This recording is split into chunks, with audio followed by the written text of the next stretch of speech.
Welcome to Transformers, the podcast about how business people and policymakers are creating a sustainable future. I'm your host, Kai Embren. Today, my guest is Pär Larshans, an award winner in sustainability leadership and one of the top-listed thought global leaders by Trust across America in 2013, 2014 and 2020. He also received the Green Award in London for his work as putting carbon on the menu as a head of sustainability at Max Hamburger, a Swedish hamburger chain. Today, Pär works as a director of sustainability at Ragn-Sells, a privately held corporate group in waste management, environmental services and recycling. So welcome, Pär. Thank you, Kai. It's great to be here and great to be in London and Sweden at the same time. Distance with the digital communication will be always a little bit shorter. You have, over the years, given a lot of speeches, more than 1,000 speeches from California in the West to Japan in the East. Which has been the key messages in your speeches? The key messages is that we are in transformation phase and we have gone through 3 industrial revolutions. Now we are in the 4th one.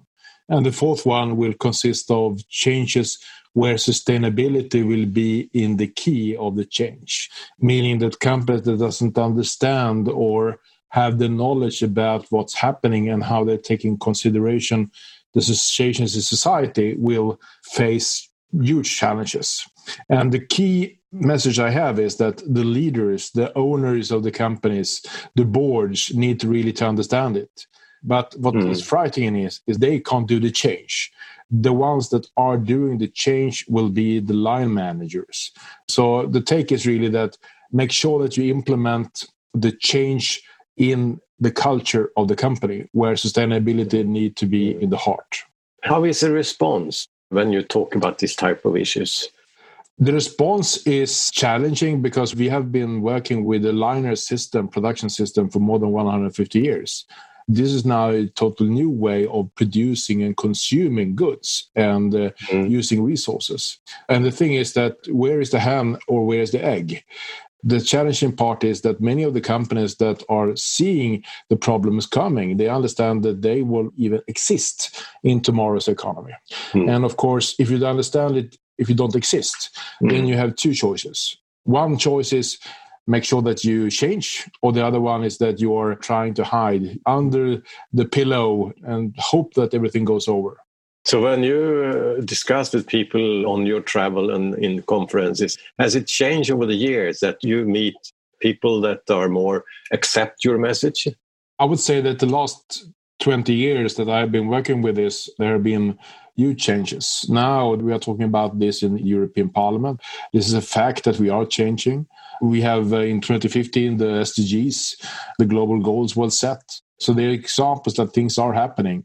Of course, this also creates a question, who can then do the change? So people are more and more looking for best practice examples. And I think that is a very good way forward. You have earlier year been very much connected to the food for thought issues throughout your work at the Max Hamburger chain in Sweden. Can you tell me a little bit more how you succeed to change the direction of the company's sustainability work and putting carbon on the menu?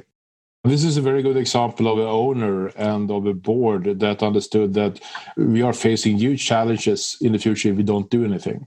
So this is really on behalf of the owner of Max Burgers. And that was a question that he raised in the middle of the 2005 or something like that. Start with a collaboration with a natural step to make our head of Max Burgers to understand the consequences about unsustainability.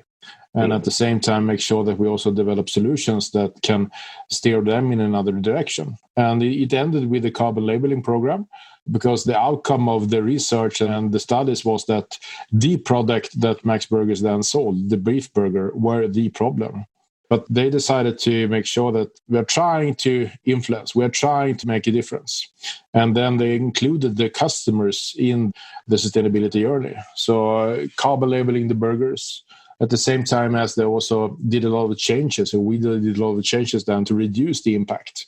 But the long-term perspective was, of course, make sure that we change our customers' behavior, make sure that we make our customers and our competitors' customers to prefer Max Burgers instead of the others. And now it's more than now 15 years later, we see this change happening. We see that the forecast that we did then are really also now in the heart of many companies' businesses. To be honest, the food sector is still one of the ones that have huge challenges. 24% of the carbon emissions comes from land use or how we are taking care of our lands. And there's still a lot of things that we need to do here. Which was the biggest challenges for you? I would say the biggest challenges was, of course, to have an understanding that this can be connected directly to the business. Because if the consumer don't even understand what carbon dioxide is or carbon dioxide equivalence is, then it's very, very hard for them to choose a low-value burgers. I clearly remember when we put the carbon on the menu in 2008, and the head of marketing, he became responsible for setting it on the market. He came back to me after 3 months. There has really not happened anything. And he took a personal meeting with me and said, sorry, Pär, this is not possible. I can't really do this. We can't spend the money in marketing the carbon labeling because nobody understands it. So I will recommend the board and the owner that you will be responsible for marketing. You won't get any money because this is not done through marketing, traditional marketing. So then in 2008, I became responsible also for the marketing. And at that time, I was head of sustainability and human resources. But then suddenly started to work with marketing. And I understood the only way to succeed is to find the key persons that needed an example.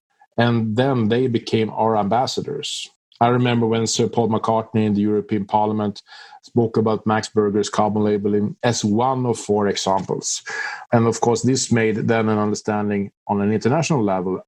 This small company, they're doing something different. Maybe I should even try those burgers. But making sure that you spread the knowledge to the people that can bring the knowledge out. That was my key take. As I understand then, you need to have your owner with you. You need to have a position in the daily business work to make these changes. Yes, it's extremely important that the owner and the board understand and stand behind you in the direction. But the job to make it happen need to happen within the organization, at the line, with the line managers, towards the customer, in deep discussion, in dialogue with the clients, with the customers. So it's a transformation. And, if you want to change your behavior, why should I change behavior? My life is so fantastic. No, you need to do it in a totally different way. Why? So you need to make sure that people feel very positive doing the change. And this takes time. So if we look at the market today about hamburger, what's the difference if you go into Max Hamburger or you go into McDonald's? The broad menu of vegetarian alternatives have really hit the market. We see that the customers today, they prefer more and more to buy vegetarian or non-beef products. And we can even see it in the numbers that the beef industry, we are eating less beef, even if it's a very, very little decrease. But over the decades before, we have every year increased. But now we see a decrease. So if we look at the Max Hamburger's carbon footprint, how is it today? To be honest, I don't know really. I would say that the carbon footprint is still pretty much reduced with the equivalent to how much non-beef products that are being served. But you can see that Max Hamburger was a leader in the market to reduce their emissions. Definitely. And I hope they still are. And I hope the work continues. I know that they are working a lot now with carbon offsetting on a huge scale, and by that being climate positive. I'm not a big fan of offsetting. I'm more fan of changing, more fan of introducing alternative methods. So you said the word climate positive. What does that mean? It means that you are emitting less emissions to the climate than you are contributing. So you're on the positive side. The more you use one company's resources, the less carbon emissions will be let out in the atmosphere. You've been talking more and more about the circular economy. How do you see the development of business models to come closer to the circular economy? Well, the circular transformation that we are undergoing, the first question mark you should ask yourself, why do we need to do it? And there's two reasons. One is that some resources we need to care for extra much. Second one is the carbon emissions challenge. Approximately 50% of all carbon emissions are embedded in the products that we are using. So making sure that we don't need to produce them again, we need to reuse them or need to reuse the material as long as possible. So it's both a resource perspective as well as a carbon perspective. So for me, circular economy, I see a big change coming that companies understand the tough to get the resources in the future. We can take Northvolt as an example, the battery to be producer in Sweden. They are now setting up a recycling center for the batteries, not because they want to be that fantastic good, because they understand that the resources that they have less of, they need to make sure that they can loop them back as many times as possible. So, and companies are more and more making sure that they can secure the resources going forward. Especially big corporations can't make sure that they can source them in the same way as they've done before. So that's the biggest reason why circular economy will be very important going forward. I have heard that Sweden have done some calculation of how much money that you lose every year in the circular loop of materials. Is that something that you have been looking into? Yes, 4 billion euros approximately annually. But the thing is that it's just from 4 material loops. So it's not from all material loops, but it's from the biggest ones, the concrete, the steel, the plastics, and cement and aluminium. That must be a good driver for a change, isn't it? There is a business driver, definitely. But the thing is that today's system are based on a liner structure. It means that you have a liner sourcing. All quality standards are based on liner production. And now you need to source in a different way. I met with one of the former ministers of environment and did an interview with her 2 years ago. And during that interview, I asked her, okay, if we're now going into creating circularity, what laws do we need to change? And she was very, very clear. We need to change all the laws. So even if we would like to go circular, it's very, very hard to do it with existing policies in place. That's also why I believe that it's very positive that European Union has really understood it. And they are really targeting all policies now need to be revised based on a circular goggles or using circular eyeglasses. That's very, very good. It seems to be then that you need to have a government behind this development. You can't drive as a business, change the market. You can definitely influence an industry, but the difference between liner flows and circular flows is that you need to work both upstreams and downstreams. Collaboration will be the key leadership element needed in succeeding in creating circularity. And that's also a big difference if you compare it to today's way of producing things. And then suddenly policymakers will be one part of that value chain, the enablers.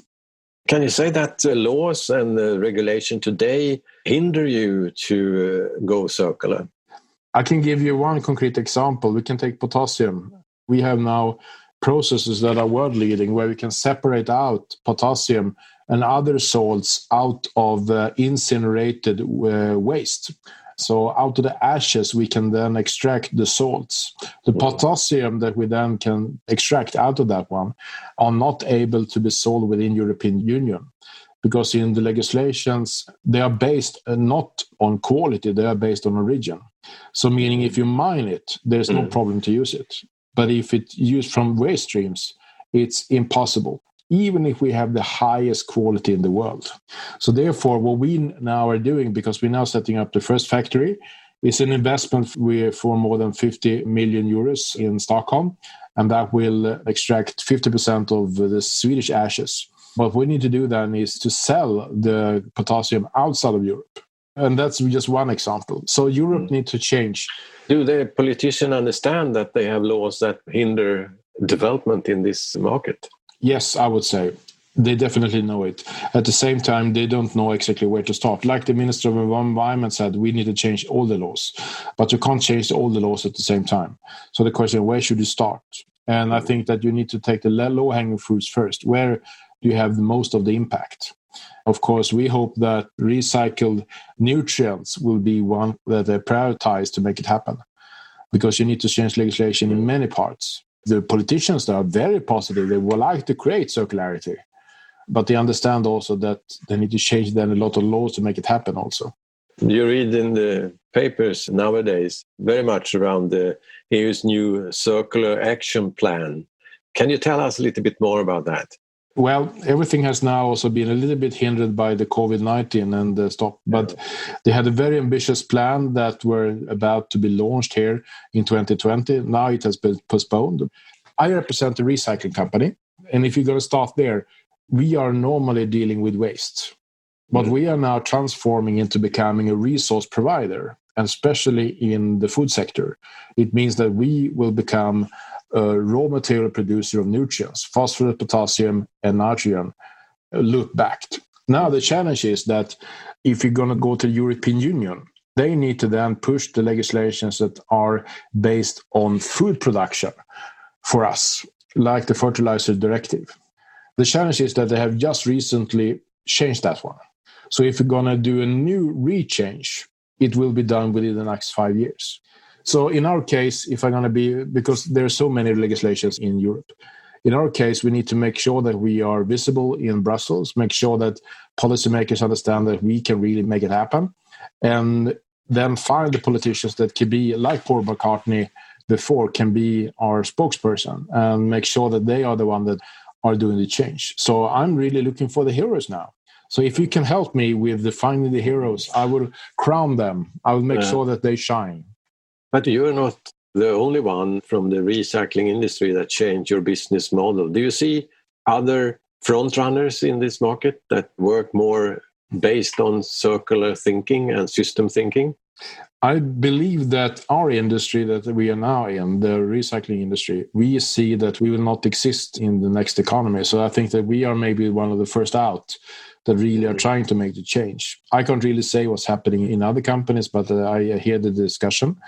I hear the dialogue. We have then understood also that if there's no waste anymore, what will there be then? Based on that, we have developed solutions that are focusing on the global level, not just staying within our markets. And I believe that we will see the same thing happening in the other companies, targeting special resources that they can do a difference with. You have been traveling earlier to Holland, and I have heard something about the ladder of Lansing. Can you give us a little bit of insight of your work in the Netherlands? We have no operation in the Netherlands yet. That's one of the markets that are very interesting for our new solutions. But for the last 2 years, we have been discussing and talking a lot with Dr. Ad Lansing. Who is Dr. Ad Lansing? Well, everybody that has the ladder of Lansing, so the waste hierarchy in front of them, then they know who he is. They know. Exactly. In 1979, he and a colleague presented the ladder of Lansing in the Dutch parliament. Later on, it became part of the law in Netherlands, as well as it became a part of the regulations from the European Union. It's a background. The ladder of Lansing, or the waste hierarchy, is saying that we should try to avoid waste. And that was perfect in 1979. It has dramatically changed the way how we are minimizing waste. When we now are transforming into a circular economy, and that is what we have been discussing with Dr. Lansing the last years, is we need to have new policies in place, and we need to adjust the waste hierarchy and turn it into focusing on resources. And Dr. Lansing has himself said that, yes, I believe that we need new principles that are based on time, place, function. So it means that when you are looking on producing a thing or using a thing, you should think of the resources, okay, time, making sure that I can use the resource when I need them. Place, that the resources are at that location that I will need them going forward. And then function, I can use it in the proper way. And neither of those three principles are a part of today's waste hierarchy. They in itself are a prerequisite for creating circularity. So we need to change it. We need to adjust it. We need to have new principles in place. Well, can you see that the Netherlands are a front runner in Europe? I would say that the Netherlands, the Finland are the front runners. I hope that Sweden and other countries will join them. But more or less, the Netherlands, it's a very small country. They understood based on the space, we need to care for the resources in a new way. At the same time as they are very, very good traders. So they have understood the importance of trading with resources and understand that they need to then create possibility to trade with resources that are also circular. I believe in Finland, they were facing a huge economic downturn a couple of years ago. And as a result of that, they decided to really go circular as one action to reduce the effect of the economy or the downturn in the economy. So there are different ways of how they have become circular frontrunners. Denmark is another example, but again, we talk about a small country, we have limited space, they need to go circular out of the space perspective. That's not the thing in Sweden. We have a lot of space to continue dumping things, and we don't want that to continue to happen. If we looked into your sort of pipelines of front project today, and which are the most important new development? I talked about the potassium previous. It means that we are using ashes, fly ashes from waste generation as a source. So we are switching a linear system to a completely circular system with, at the same time, detoxify, which will be very important. I would say that the second one that are really important for Europe is making sure that we don't waste any more phosphorus. And our innovation of extracting phosphorus out of incinerated sludge is world leading. The quality that we can produce are the highest quality in the world. Again, with the same challenge as with the potassium, we will need to export it out of Europe if we can't change the legislation. Today, we are very, very dependent on imported phosphorus from very disputed area in West Sahara with high content of cadmium and uranium in the ore that are now spread in the fields of Europe. So we would like to change that, make sure that Europe care for the resources that are already under their feet, in the pipes under them. And this third one, of course, this is really extremely important also for Europe. We have developed a technique. We are probably first in the world to be able to do that. And we are sourcing nitrogen out of water streams, out of wastewater. We can extract a lot of the nitrogen out of the wastewater and directly produce nitrogen fertilizer of it. And nobody has been able to succeed with that before. And in this case, we have many of the countries in Europe that are dependent on extracting nitrogen out of the water, and it's a huge cost for the society. Our solution means that you can reduce the cost. We can extract much more nitrogen and making sure that the nutrients are brought back to the fields again. The very, very latest innovation that we have presented here just 2 weeks ago is a carbon capture utilization project. And in Estonia, we have developed a solution or developing a solution how we can extract calcium carbonate, produce calcium carbonate out of a waste stream. And one of the ingredients and one of the basic ingredients that we are using there is carbon dioxide as a resource. We capture it and we use it in the production process. If everything goes very good, we will have a factory up and running by 2025 that we produce, I think, 1 million tons. It's a lot of chemistry in this, isn't it? It means that your competence in this field has grown. That's correct. Many of our innovations are based on chemistry, and green chemistry or circular chemistry. So chemistry will be very, very important ingredients all over the world to create the next step. Has that been the history of Ragn-Sells, that chemistry has been a big part of development, or is it something new? In 1881, we started as a transport company. That was a farm boy that was supposed to emigrate to the US, and he lended money to buy his first horse to transport goods and people to get some funding for his travel. It was a very bad buy because the horse died after just a couple of months. So therefore, he lended more money in 1882 and bought the second horse. And that was a start for what used to become Sweden's largest transport company in the 1880s. That was horse and carriages. And at that time, we also started to work with latrines, emptying of latrines in the Stockholm, and brought the latrines out to the suburbs around Stockholm where the food was produced. So transport and waste management, that has been and are still the bulk in the company. But nowadays, we understand the third generation of nutrient recovery will be based on chemistry. And now we are targeting the megacities around the world with our solutions, where you have the huge population centers. Food are no longer produced in the middle of the city. It's produced far away from the city. So when you're bringing back the resources, you need to do it in a very effective way. And in this matter, we use the chemistry to extract the resources and transport them back to the fields again. Well, this type of innovations that you're bringing into the market, it must be connected to cost also. How big investment is it in this area? It depends. There's investment, of course, and we need to invest. But if you see the total income when you're setting up the processes, they are profitable in itself. And we are not talking about material streams that will never end. There will always be those material streams. We will always have the resources available. So therefore, it's very, very easy to get funding as long as you have a profitable business. And this is what we are having. Now, of course, we don't see that we will need to invest all the money ourselves globally, but we will have the ability to sell licenses going forward. That will be the next step. I would say the next 5 years, we will target Europe, or the next 10 years, target Europe. But after 2030, it will definitely be offered to the global market. And we have already had a lot of discussion with Singapore as an example. From Singapore, they have some very long incinerated waste, but they have very little space to put the ashes on. And now when we can produce a circular way of doing it, they say it's fantastic, then we must have it. And then it's not just for the circular solution, it's a space solution for them, where to put it. So I think the future is very, very bright for our solutions. But it means also that you work in processes and in chemistry that takes more time to develop. So you have a lot of needs of investment in the beginning before you are on the market.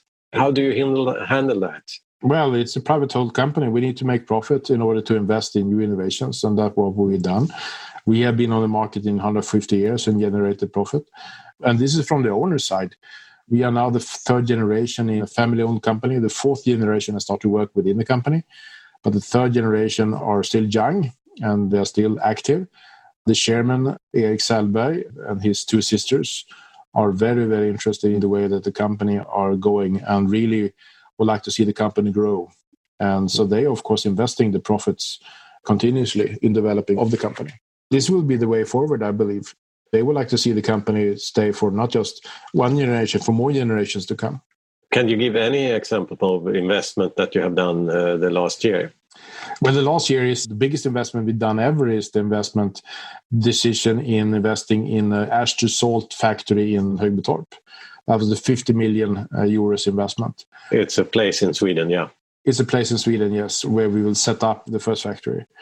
Eventually, I will come also to UK to do presentations in September, depending on what's happening now with the corona situation, because we had some great interest also from UK about those solutions. Instead of landfilling the resources, we can then... It's a lot of challenges in the waste market here, and minimize the waste and find systems how to reduce the waste into a circular economy. So you are very welcome on that. Before we end this talk, what do you want to see in the EU Green Deal, as I understand that you are a promoter of? What will you see as solution when the decision-making come with the final proposal of change? I would like to see a basic rule that quality will always come before origin. It means that quality will be the number one. That should be in all material streams. Of course, I would like also to see that the focus will be on nutrients, and especially also targeting especially the rare earth elements and other critical raw materials. European Union has listed 27 of them. I think they will be even more going forward, maybe even 32 this year, because there's a revision coming. So thirdly, I would like to see they target especially also the critical raw materials. And if that is happening, that will be the starting point for all nations to make sure that, okay, if we have those resources in our country, how can we then source them? So the starting point in the direction what to do. And then we as a company will come up with a solution how to do it. But the what is the politicians' task. They need to show with their political will what they would like to see happen. Then we as a company and other companies will try to make it happen. So let's come back and talk more with you as a transformer and changemaker when we know more about the legislation and what's going to happen in the European Union and the EU Green Deal. Thank you, Kai. It has been great to be on your show, and I'd love to come back and give more insights in the future. Thank you, Kai.